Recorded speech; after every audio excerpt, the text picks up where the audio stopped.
वो आदमी घर ड्राइव करके लौट रहा था कि अचानक एक खूबसूरत औरत इंटरसेक्शन पर भागती हुई सामने आ गई। उसने तुरंत ब्रेक मारी और इंस्टिंक्टिवली उसकी तरफ देखा, और बस एक नज़र ने उसे पूरी तरह फ्रीज कर दिया। वो औरत कोई और नहीं बल्कि सियोन की एक्स वाइफ थी, जो 1 साल पहले रहस्यमयी तरीके से गायब हो गई थी। जैसे ही शौना शौक से बाहर आई और कार में बैठे आदमी को पहचाना, उसने फिर से भागने का फैसला किया। घबराहट में एक संकरी गली में दौड़ गई। सियोन पूरी तरह ओवरवेल्म्ड होकर तुरंत उसके पीछे भागा। उसे जानना ही था कि शौना ने उस वक्त बिना एक शब्द कहे क्यों छोड़ दिया था। लेकिन जब तक वो गली के मोड़ तक पहुंचा, शौना गायब हो चुकी थी। टूटे दिल के साथ सियोन एक बार में चला गया और शराब में अपना दर्द डुबोने लगा। शौना के अचानक गायब होने का घाव अभी भी गहरा था, और वो उन खूबसूरत यादों को भूल नहीं पा रहा था जो उन्होंने साथ बिताई थी।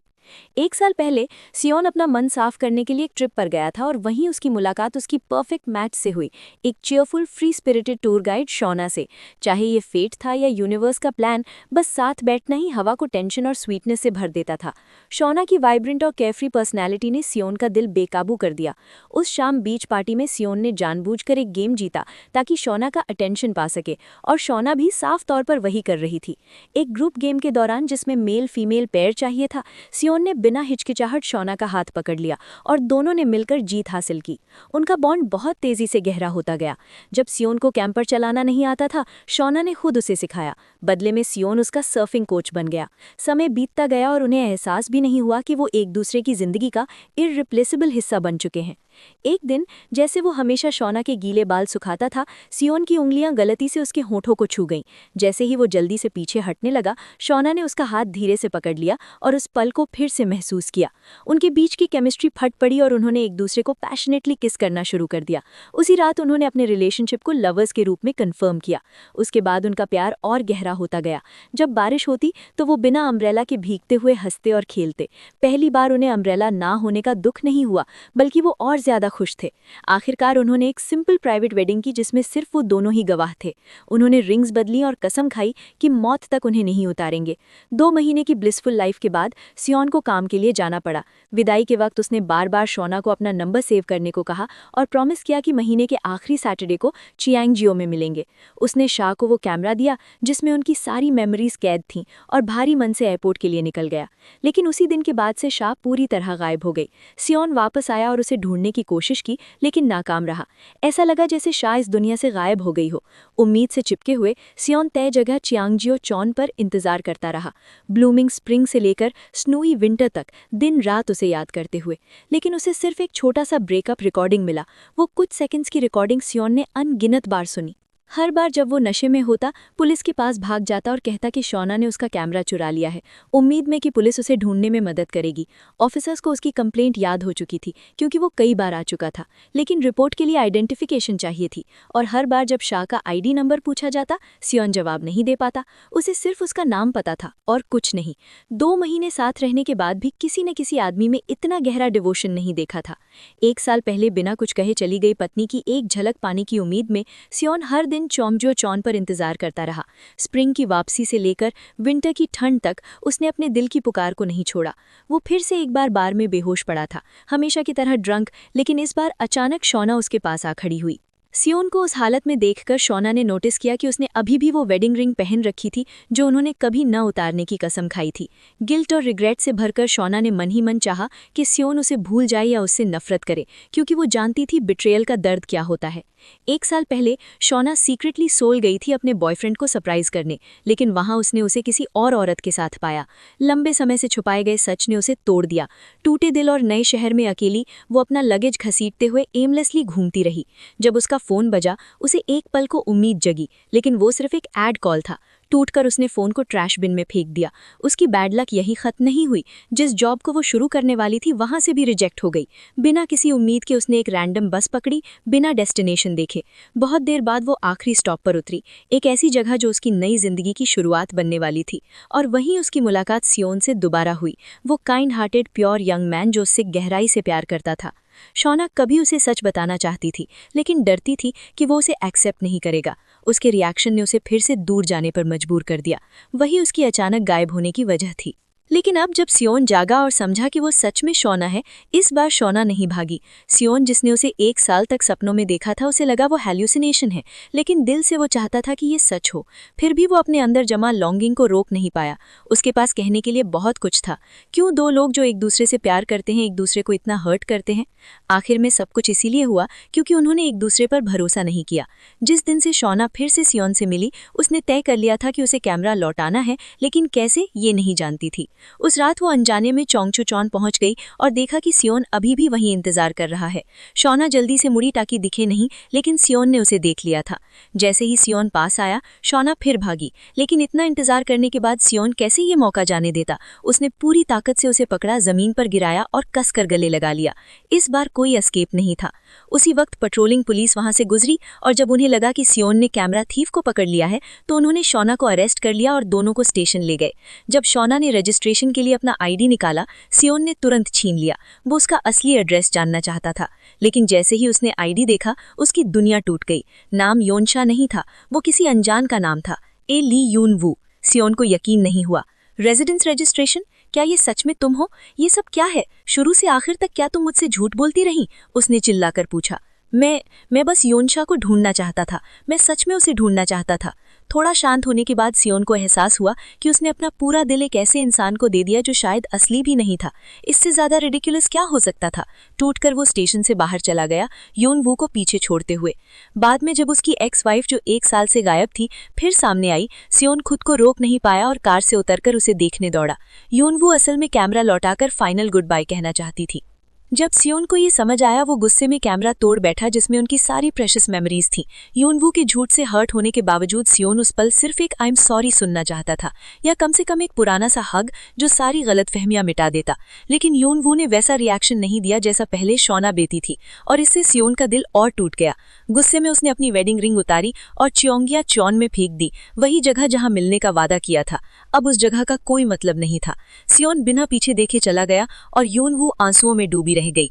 वो उसके पीछे भागना चाहती थी, सब कुछ एक्सप्लेन करना चाहती थी, लेकिन जब भी वो सियोन के सामने खड़ी होती शब्द साथ नहीं देते। उस रात के बाद सियोन ने कसम खाई कि वो यूनवू को कभी नहीं देखेगा। उसे लगा वक्त सब ठीक कर देगा, लेकिन यादें और गहरी होती गईं। एक दिन ऑफिस में काम करते हुए सियोन वो यूनवू का बिजनेस कार्ड मिला। क्यूरियोसिटी में उसने नंबर डायल किया। दूसरी तरफ वही आवाज थी, लेकिन फिर एक आदमी की आवाज आई और सियोन हिल गया। कंफ्यूज्ड और टूटे दिल से उसने कॉल काट दिया। उसे लगा यूनवू किसी नए रिलेशनशिप में है और वो इसे सह नहीं पाया। फिर अचानक उसकी कजिन ने उसे यूनवू के घर डिनर पार्टी पर इनवाइट किया। पता चला यूनवू की बेस्ट फ्रेंड उसकी कजिन को डेट कर रही थी। सियोन को पता चला कि यूनवू के घर जो आदमी था वो असल में उसका चाइल्डहुड फ्रेंड था और वे सिर्फ बिजनेस पार्टनर्स थे।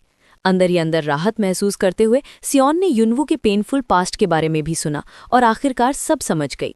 यूनवू उसे छोड़कर इसलिए नहीं गई थी क्योंकि वो उससे प्यार नहीं करती थी, बल्कि इसलिए क्योंकि उसे डर था कि सियोन को लाइवली यूनशा से प्यार हो गया है, ना कि शांत और असली ली यूनवू से। कार डिनर का दिन आ गया। सियोन ने बड़े ध्यान से कपड़े पहने, दिल तेज धड़क रहा था ये सोचकर कि वो फिर से यूनवू पर देखेगा। उसने अपने बाल ठीक किए, खुद को काम करने की कोशिश की। हालांकि वो डेस्परेटली दोबारा साथ आना चाहता था, लेकिन उसने तय किया कि इस बार यूनवू के पास एक स्ट्रेंजर की तरह जाएगा, एक नई शुरुआत करेगा। लेकिन जब दोनों ने एक दूसरे का हाथ छोड़ा ही नहीं, तो उसकी कज़न ऑकवर्ड होकर बीच में आ गई और उन्हें अलग किया। सियोन की मिसिंग रिंग देखकर उसकी कज़न ने पूछा उसके बारे में। सियोन ने जवाब दिया कि उसने उसे फेंक दिया क्योंकि उसके प्यार की हर चीज़ फेक थी। ये साफ तौर पर यूनवू को प्रोवोक करने के लिए कहा गया था। जैसा उम्मीद था, डिनर टेंस था और हल्के हल्के ताने भरे हुए थे। सियोन बात करते करते लगभग सच बोल बैठा, लेकिन जल्दी संभल गया, इससे पहले कि कोई उनके असली रिश्ते को समझ पाता। माहौल हल्का करने के लिए उन्होंने यूनवू को छेड़ा उसके सपोजिडली रिलेशनशिप को लेकर और उसके नेकलेस की तरफ इशारा किया जिसमें मैचिंग रिंग लगी थी। जब उसे दिखाने को कहा गया, यूनवू ने सख्ती से मना कर दिया और बिना कुछ कहे बाहर चली गई। सब हैरान रह गए सिवाय सियोन के, जो उसके रिएक्शन की असली वजह समझता था, और आखिरकार एक रैंडम बस में चढ़ गई बिना ये देखे कि वो कहाँ जा रही है। पछतावे से भरी, उसे यकीन नहीं हो रहा था कि उसने फिर से उस आदमी को छोड़ दिया जिससे वो प्यार करती थी। दरअसल इससे पहले सियोन ने यूनवू को छुपते हुए ढूंढ लिया था और सुलह करने गया था। वो उनके बीच की दूरी को और नहीं बढ़ाना चाहता था। उनके प्रॉब्लम्स, उनकी मिसअंडरस्टैंडिंग्स, ये सब तो कपल कुछ सॉफ्ट वर्ड्स और थोड़ा ईगो कम करके सुलझा सकते थे, लेकिन यूनवू की ठंडी बेरुखी ने सब बर्बाद कर दिया। वो सोचती रही, अगर उसने उस समय सच बता दिया होता तो शायद उनका एंडिंग अलग होता। पछतावे के आंसू गालों पर लुढ़कते हुए युनवू गहरी नींद में चली गई। अगली सुबह वो एक बिल्कुल अनजान जगह पर जागी और दरवाजे के बाहर सियोन खड़ा था। युनवू कंफ्यूज थी। उसे साफ याद था कि वो पिछली रात बस में थी। सिर्फ एक रात की नींद के बाद वो सियोन के घर कैसे पहुंच गई? सच ये था कि पिछली रात युनवू अपने दिल की लॉन्गिंग को छोड़ नहीं पाई थी और नशे की हिम्मत के साथ उसने उसे ढेर सारे मैसेजेस भेज दिए, जिनमें पिछले 1 साल की सारी शिकायतें और प्यार उंडेल दिया। दूसरी तरफ सियोन हैरान था जब उसे एक अनजान नंबर से टेक्स्ट मिले। क्यूरियोसिटी में उसने कॉल बैक किया। उसकी हैरानी की हद नहीं रही जब एक आदमी ने फ़ोन उठाया। वो बस ड्राइवर था। युनवू नशे में बेहोश होकर बस में सो गई थी। ड्राइवर से बात करने के बाद सियोन को अचानक एक हंच आया। उसने पहले मिला बिजनेस कार्ड निकाला और फ़ोन नंबर से मिलाया। जैसे ही उसे समझ आया कि ये सच में युनवू का नंबर है, वो तुरंत बाहर भागी और बस स्टॉप पहुंचकर युनवू को सेफली घर ले आई। अगली सुबह सियोनली ने न्यूट्रिशियस ब्रेकफास्ट तैयार किया। उसे ये जानकर बहुत अछूआ गया कि युनवू ने उसका नंबर नहीं भुलाया था, बल्कि उसे अपने फ़ोन में 3 हार्ट इमोजीज के साथ सेव किया था। वो उससे अच्छे से बात करना चाहती थी, लेकिन जैसे ही उसने बोलना शुरू किया, उसके शब्द सवाल और शिकायतों में बदल गए। युनवू भी पीछे हटने वाली नहीं थी। उसने भी तुरंत जवाब दिया। जो हार्ट टू हार्ट टॉक हो सकता था, वो फिर से जिद्दी शब्दों की लड़ाई बन गया। आखिरकार युनवू फट पड़ी। तुमने सिर्फ फेक मुझे प्यार किया। शुरू से आखिर तक तुम किसी ऐसे इंसान से प्यार करते रहे जो असली नहीं था, लेकिन मैं लू सियांग नहीं हूँ। दोनों फिर से दुखी होकर अलग हो गए, जबकि उनके दिल अभी भी एक दूसरे के लिए धड़क रहे थे, लेकिन उनके बीच की दीवार उन्हें अलग रखे हुए थी। युनवू की जाने के बाद सियोन सुस्त होकर काम के लिए तैयार हुई, लेकिन अचानक बारिश देखकर उसने अम्ब्रेला उठाया और उसके पीछे दौड़ी। किस्मत से युनवू एक छत के नीचे खड़ी मिली। उसने उसे घर छोड़ने की ऑफर दी, लेकिन युनवू ने मना कर दिया और फिर से कोल्ड व्यवहार किया। सियोन चिढ़ गया और उसे खींचकर कार में बिठा दिया। युनवू के बैठते ही सियोन सीट पर फैल गई और मजाक में बोली कि वो बारिश में ड्राइव नहीं करती।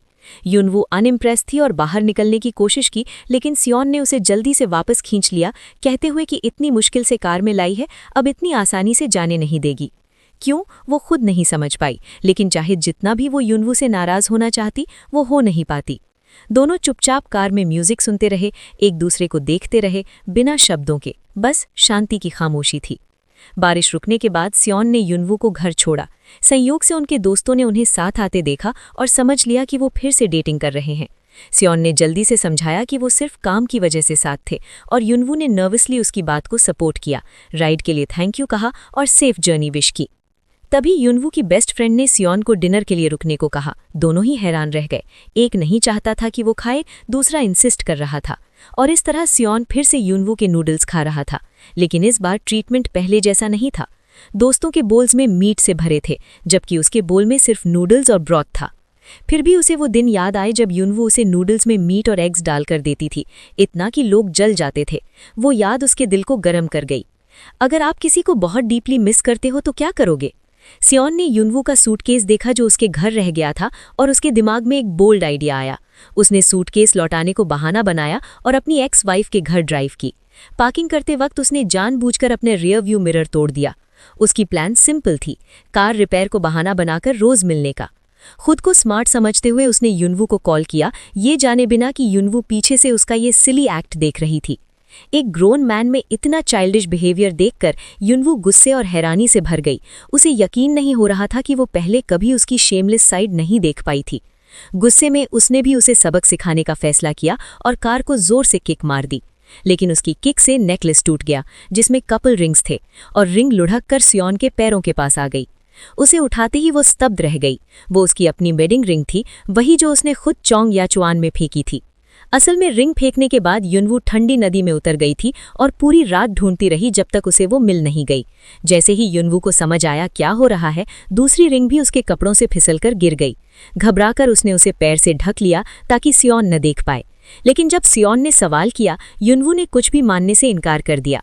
जवाब पाने के लिए बेताब सियोन ने उसे जमीन से उठा लिया और रिंग उठाने दौड़ा। पक्का करते ही कि वो वही रिंग है जो उसने कभी युनवू की उंगली में पहनाई थी, उसके इमोशंस उमड़ पड़े। अब उसे पता था युनवू अब भी उससे प्यार करती है। उसने कॉन्फर्मेशन मांगा, लेकिन युनवू चुप रही। फिर भी सियोन की सीरियसनेस और सिंसियरिटी देखकर युनवू समझ गई कि अगर अब नहीं बोली तो फिर कभी मौका नहीं मिलेगा। उस आदमी की आंखों में देखते हुए युनवू ने आखिरकार अपने फीलिंग्स छुपाना छोड़ दिया और अपनी खुशी के लिए हाथ बढ़ाया। एक्शंस वर्ड से ज्यादा बोलते हैं और उस पल उनके बीच की सारी दीवारें गिर गईं। वो फिर से मिल गए और सियोन ने आखिरकार वो नेकलेस युनवू के गले में पहना दिया जिसका वो इतने लंबे समय से इंतजार कर रही थी। पहली बार अलग होने के बाद सियोन सियूल गई थी और ये नेकलेस खरीदा था, सोचकर कि जब वो फिर मिलेंगे तो देगी, लेकिन उसे पूरा 1 साल लग गया। शुक्र है फेट ने उन्हें निराश नहीं किया। जब तक इसे पहनने वाली युनवू ही थी, बस वही मायने रखता था। घूमती हुई बर्फ की फुहारों के नीचे दोनों ने हाथ थामा और अपने फ्यूचर की ओर साथ चल पड़े। लव देर से आ सकता है लेकिन कभी फेल नहीं होता। गाइज, लव और ट्रस्ट दोनों रिलेशनशिप में बहुत इंपॉर्टेंट है। प्लीज, चाहे झूठ कितना भी मैसी क्यों ना हो, अपने पार्टनर से कम्युनिकेट करने की कोशिश करो। Love you all. Please subscribe कर दो। I want to reach 1000 subscriber.